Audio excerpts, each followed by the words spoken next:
Keeping students safe. It's been just over a year since Governor Mike DeWine signed a law making it easier to arm staff in Ohio schools, and now 46 districts across the state are authorized to do it. WCPO 9 News reporter Madeline Audley, that is, joins us from Williamsburg local schools with how the program works.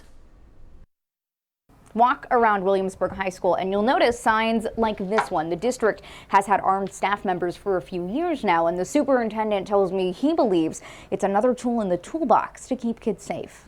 Unfortunately, recent and kind of long history has shown us that bad guys come into schools with weapons, different weapons. So Williamsburg local schools decided to arm staff members too, implementing its program in 2019. It is a truly voluntary program for our staff, and it's a several-month process. But their program paused in 2021 after a state Supreme Court ruling drastically upped training requirements to 700 hours.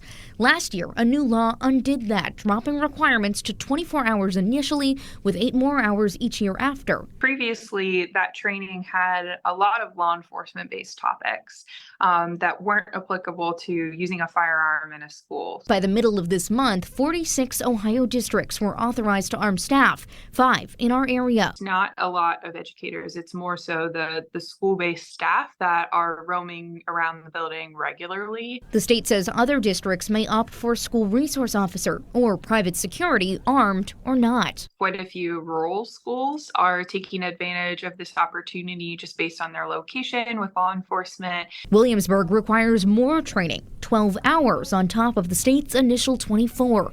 The superintendent could not provide details on who carries or how many staffers do. Have you ever had an instance where one of these weapons was discharged on a campus or had to be discharged? No.